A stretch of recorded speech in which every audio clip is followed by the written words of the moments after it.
Le Cercle RH est notre débat quotidien pour parler d'un sujet dont on parle beaucoup. Et d'ailleurs, il est entré dans le débat sur la réforme des retraites en parlant des seniors, puisque certains ont évoqué l'idée d'aménager le temps de travail des seniors et donc de leur faire une proposition de semaine des 4 jours.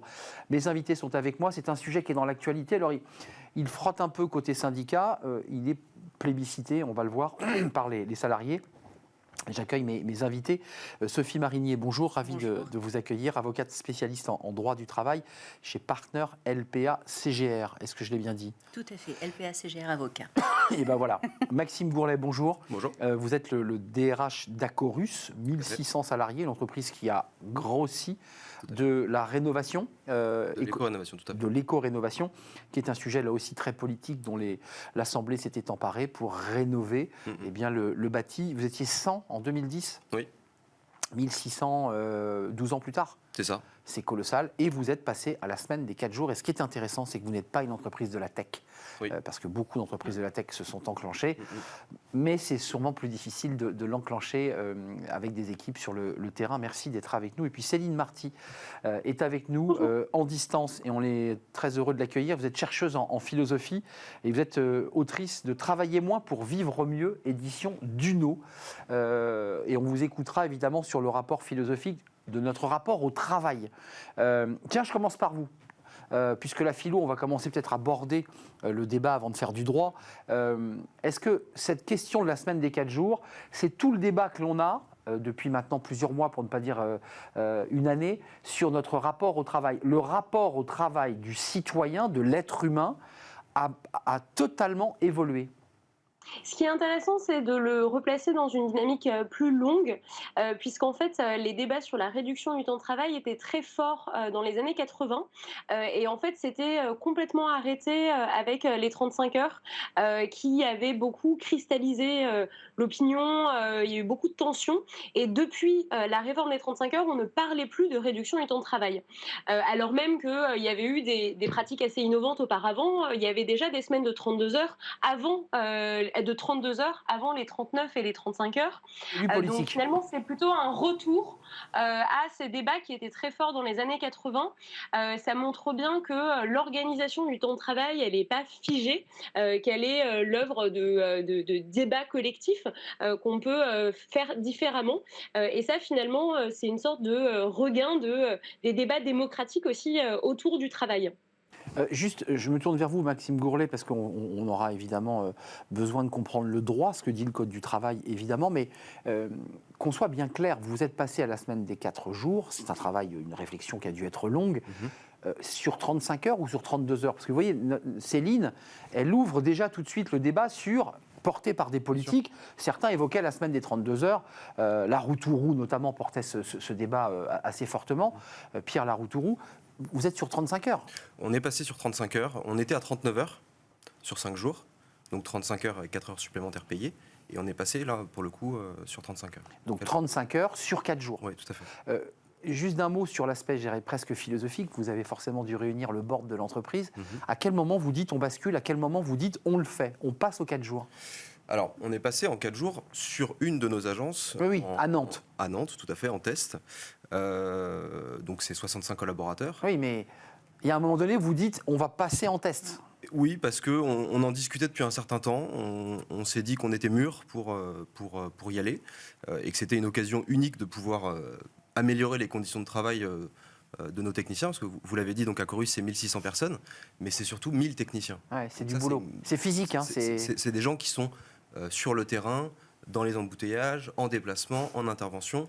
C'est pas des cols blancs, pour le dire simplement. C'est pas simplement. des cols blancs, exactement, c'est plutôt des cols bleus. Et c'est des gens qui n'ont pas eu accès, si vous voulez, aux dernières innovations, notamment par exemple le télétravail, on en a parlé, ou Coples. Et ces gens-là, ils n'ont pas eu accès. Donc on s'est dit, il y a un truc à faire, et c'est le moment de le faire, et on est mûrs pour le faire. Le droit, parce qu'après je vous demanderai évidemment comment ça se passe en termes de planning, j'imagine que vous avez des tableaux Excel croisés très complexes, ça ne va pas être simple. Le droit, rien que le droit. Qu'est-ce que nous dit le droit du travail sur cette semaine de 4 jours? Est-ce qu'il a envisagé déjà le droit du travail? En fait, le droit du travail a envisagé une flexibilité sur l'organisation de la semaine. Donc, on a une possibilité d'étendre ou de raccourcir le nombre de jours sur la semaine. Après, la majorité des entreprises passent par des accords collectifs pour emporter une adhésion du personnel, mais l'employeur peut également le mettre en place de manière unilatérale. Mais effectivement, il y a un certain nombre d'aspects autres qui sont à prendre en considération, c'est-à-dire que quand on réorganise la semaine de travail, ça a un impact sur les risques qu'on va encourir dans la société. Donc on va devoir revoir le document unilatéral d'évaluation des risques. Ça veut dire qu'on va consulter son comité ex-CHSCT. Exactement, ex-CHSCT sur cette organisation et sur, toujours pour emporter l'adhésion de la société, enfin des salariés, pardon. Donc c'est pas un aspect juste de réorganisation, c'est beaucoup plus large que cela et c'est un vrai projet d'entreprise pour le coup. Céline Marty, vous entendez ces experts alors, juridiques et puis des acteurs qui pratiquent. Moi, je me souviens de Geoffroy Roux de Bézieux qui avait été interrogé sur Bismart à l'occasion d'une émission spéciale et c'est moi qui lui avais posé la question. Et il avait balayé d'un revers de main cette question sur la semaine des 4 jours. Mais vraiment d'un revers de main, sans même essayer d'ouvrir le débat ou la réflexion. Ça vous surprend ? Non, ça ne me surprend pas du tout parce que une des idées qui motive aussi la semaine de 4 jours, c'est de dire que laisser du temps en dehors du travail, c'est permettre aux salariés de retrouver de l'autonomie. Et ça, le patronat français, il a un peu du mal avec ça. C'est faire confiance aux salariés sur l'organisation de leur temps, c'est leur permettre de sortir la tête de l'eau. Et nous, on a plutôt eu tendance en France à dominer les travailleurs par des conditions de travail assez éreintantes pour être sûr qu'ils ne soient pas trop rebelles. Donc ça, on a toute une analyse qu'on trouve par exemple chez l'anthropologue David Graeber qui soutient que la prolifération des bullshit jobs sont dues en fait à une volonté de contrôler le temps de travail et le temps de vie de tout le monde. Et qu'en fait, on pourrait réduire radicalement le temps de travail, mais qu'on ne le fait pas parce qu'on a peur de ce que les gens feraient de leur temps libre. Donc finalement, ça ne m'étonne pas que le MEDEF soit hostile à des mesures qui permettent aux gens de reprendre un peu d'autonomie sur leur vie.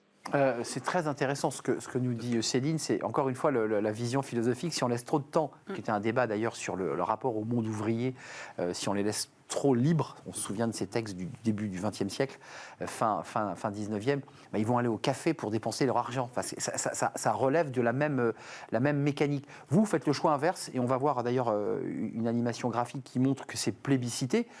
Une fois que vous avez fait votre réunion, vous vous êtes dit on y va, là on le voit, semaine des 4 jours, 54% des DRH ils sont favorables, c'est quand même pas rien, et 61% des salariés favorables. Donc globalement c'est plutôt plébiscité, sauf, comme le disait Céline, par une partie du patronat qui a peut-être du mal à passer le cap. Vous le passez, puis ensuite il faut en parler aux salariés. Qu'est-ce qu'ils vous disent ? Tout à fait. Alors, on a commencé aussi sur Nantes parce que les salariés étaient volontaires, clairement. Donc il y avait une demande. Il y avait une discussion, il y avait une demande. Et ils ont dit OK. Ils ont dit c'est OK, oui, tout à fait. Donc ça c'est très important de partir du volontariat, si vous voulez. Parce que si on veut vraiment pouvoir transformer la manière de travailler, il faut que tout le monde soit embarqué dans ce... Enfin, je vous mets un frein, c'est-à-dire que moi je suis salarié de votre boîte, vous me dites, écoute Arnaud, c'est super, tu as bossé sur 4 jours en 35 heures, tu vas faire le même boulot. Quand on lit les syndicats qui sont un peu rétifs, ils disent, on fait parfois mal le travail, on a des tâches supplémentaires, on fait des journées plus longues, et au final on arrive sur ce jour libre plus crevé que si on avait bossé sur 5 jours. Enfin, je vous mets le contre-exemple, qui est un sujet qui est posé. Alors, on a, avant de démarrer ce test, on a démarré donc en juillet 2022 ces discussions-là pour un lancement en janvier 2023. Donc on a eu le temps, en l'occurrence, de préparer tout ça. On a diligenté une enquête QVT pour pouvoir, donc qualité vie travail, pardon, auprès de nos salariés pour avoir une photographie avant. Donc on a refait là une enquête. Mais qu'est-ce qui ressort ? Ils sont contents ? Ça leur va ? Alors oui, en grande majorité oui. Les techniciens, c'est extrêmement plébiscité, ça c'est sûr. En revanche, les managers notamment, c'est eux qui étaient le plus craintifs sur, en fait finalement, voilà, déjà en 5 jours je suis débordé, alors comment est-ce que je vais faire en 4 jours ? Et l'idée, c'est... Les managers, ceux qui pilotent les équipes, ceux qui vont dispatcher. Et on n'y arrive pas en un claquement de doigts. Donc en fait, l'idée, c'est pas de leur dire il faut qu'en un claquement de doigts, on y arrive. on va essayer de mettre toute notre intelligence collective et notre management, je rebondis sur ce que vous disiez, notre management pour aller vers un management co-responsable. On était déjà très tourné vers l'autonomie, vers la responsabilisation de nos équipes. Et donc là, l'idée, c'est vraiment de pouvoir aller vers un management co-responsable. Donc c'est ça qui peut faire un peu peur. Non, mais je vous ai vu lever les yeux au ciel quand je parlais de Geoffroy Roux de Bézieux, mais on voit quand même dans votre discours qu'il y a quand même une forme d'humanisme et de volonté de rendre autonome et heureux, enfin, c'est un mot un peu fort, mais heureux vos collaborateurs. Il y a de ça dans ce que vous racontez. Bien sûr, bien sûr. Et quand on voit que les 64% des DRH y sont favorables, il y a aussi derrière ça toute l'attractivité que ça peut développer d'une entreprise. Hein. Il faut savoir que... on cherche des salariés. Hein. On cherche des salariés et surtout on veut les garder, et on veut les garder heureux. Donc il faut essayer de travailler là-dessus. Juste, je vous donne la parole, Sophie, mais vous allez le voir dans cette petite animation graphique réalisée par Nicolas Juchat, c'est seulement la 4e élément d'adaptabilité du temps de travail qui arrive en 4e position. La première, c'est les horaires flexibles, ça c'est assez classique. On permet aux gens de partir plus tôt, de partir et organiser. Le télétravail, bon là qui est en train de rentrer dans les mœurs, le congé ou les congés sabbatiques. Et seulement arrive la semaine des 4 jours, c'est pour matiner. Le DRH y pense. Il a peut-être aussi un board qui lui dit mais qu'est-ce que c'est que cette histoire de semaine de 4 jours? Et peut-être aussi, Sophie, des managers qui disent mais attends, moi si c'est comme ça, je m'en vais quoi. Alors, c'est tout le problème, c'est que le télétravail, on a vu pré-Covid, post-Covid, le changement. Aujourd'hui, il n'y a pas une entreprise qui ne peut pas proposer le télétravail. On le voit, c'est 1 journée, 2 journées, ça apporte une flexibilité. C'est un premier pas. Oui, c'est un premier pas, mais là, on travaille en télétravail. On travaille en télétravail, mais là où les managers pouvaient se dire, mais en fait, la personne, elle est en télétravail, mais elle va faire une machine à laver, 3 courses, s'occuper des enfants, etc. Ce qui n'est dans la réalité, pas du tout le cas, puisqu'on a des salariés en télétravail qui sont plus productifs que quand ils sont au travail parce qu'ils gagnent du temps sur les déplacements, la fatigue, etc. En fait, pour moi, la semaine de 4 jours, je suis assez étonnée du sondage réalisé sur le fait que les congés sabbatiques arrivent en 3e, parce que pour moi, en fait, la semaine de 4 jours, c'est l'étape d'après, en fait. Aujourd'hui, c'est une réflexion de se dire... finalement, je n'ai pas besoin d'être présent 5 jours par semaine à mon poste. J'arrive à m'organiser pour être très productif. Finalement, cette productivité, je peux peut-être la dupliquer sur 4 jours, après à aménager avec du télétravail. Mais clairement, aujourd'hui, c'est une réflexion que se posent les sociétés. Parce que c'est un motif d'attractivité des jeunes générations. On sait que les jeunes générations, elles sont compliquées à fidéliser dans une entreprise. Donnez-moi envie de venir chez vous, quoi. Voilà, c'est ça. Et le télétravail, la semaine de 4 jours... Avant, le salarié cherchait des avantages, c'est un avantage, fonction, etc. Maintenant, en fait, les salariés cherchent une organisation. C'est ça. Parce que la vie personnelle compte, parce qu'ils veulent faire d'autres choses, parce qu'ils veulent acquérir des connaissances, ils veulent avoir des loisirs, etc., etc. Juste, Céline, pour prolonger ce que nous dit Sophie, Céline Marty, vous avez lancé le sujet des 32 heures et c'est très intéressant parce que nous, on a choisi de faire le thème des 4 jours. Est-ce que, en parlant de la semaine des 4 jours, c'est pour éviter de lancer le débat de la semaine des 32 heures ? Est-ce que c'est une manière un peu escamotée d'éviter ce débat qui avait été très, très, très abrasif sur le plan politique, parce qu'il y avait ceux qui disaient qu'il faut travailler plus, peut-être même 40 heures, puis d'autres qui disaient mais non, ce n'est pas le sens de la société, il faut travailler que 32 heures. Oui, tout à fait. Je suis tout à fait d'accord avec vous que ça permet de ne pas toucher au débat sur la durée légale hebdomadaire du temps de travail. Et en plus, parfois, ça mène, et c'est pour ça que c'est un peu pris avec méfiance par les syndicats, parce que ça mène à une intensification des rythmes de travail quand vous demandez à vos salariés de faire 35 heures sur 4 jours. Et donc, le risque, c'est de se sentir en fait surchargé par la charge de travail qui n'aurait pas changé. Ce qu'on remarque de fait dans d'autres entreprises qui ont mis en place la semaine de 4 jours, par exemple celle de Laurent de Clergerie qui en parle beaucoup, qui est une entreprise informatique, c'est qu'en fait ils sont passés à 32 heures de fait, alors qu'il n'y avait pas nécessairement de réflexion sur le temps de travail, parce que le fait de passer sur 4 jours, ça permet de réduire certains nombres de tâches. On se rend compte aussi qu'on réduit le nombre de réunions par exemple, et donc c'est une configuration qui permet aussi de réfléchir au temps de travail de façon plus générale et en se demandant si on a vraiment besoin de travailler autant. Juste, Donc, Ça peut être une façon aussi disons, d'amorcer cette réflexion sur le temps de travail. Et je finis juste par une petite précision, parce que pourquoi le sondage vous étonne, c'est peut-être dû au fait qu'il date de 2020. Or, les résultats sur la semaine de 4 jours au Royaume-Uni, on les a eu il y a 2 semaines. Oui. Donc ça va probablement aussi faire évoluer les mentalités à ce sujet. On en avait parlé dans cette étude basée, il faut le préciser, qui était une grande étude, enfin qui était basée sur un panel assez réduit d'entreprises, mais qui avait plébiscité en Grande-Bretagne. Juste en termes business, parce que je me rappelle du PDG Laurent Clerjury qui était venu sur le plateau, il a dit, nous en termes business, ça se passe très bien, on a une bonne productivité. Je parlais des plannings tout à l'heure. Vos clients, parce qu'en bout de chaîne, vous avez des clients. Bien sûr. Et il faut que le client soit servi. Alors, les deux prérogatives qu'on s'est données, c'est qu'il ne faut pas que ça dégrade la qualité de vie de travail de nos collaborateurs, ça la meilleure, et il ne faut pas que ça dégrade notre qualité de service auprès de nos clients. Après, on ne va pas se mentir, en 3 mois de test, on ne peut pas savoir. Trop tôt. Trop tôt.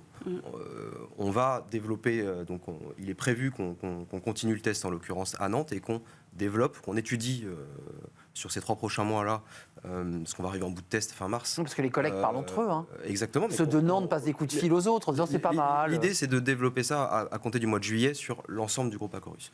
Mais voilà, sur une phase de test, on arrivera à avoir vraiment un retour sur la productivité et sur la satisfaction client fin, entre guillemets. Il nous faut au moins une bonne année, ça c'est sûr. En revanche, sur ces 3 mois, on arrive à voir s'il n'y a pas un monstre, entre guillemets, qu'on n'a pas vu, quelque chose qu'on a... Le loup. Un loup qu'on a... Et bon, voilà. Pour l'instant, il n'y a pas. Il y a effectivement besoin de savoir si la fatigue, les enjeux... Alors, ça répartit sur ces 35 heures.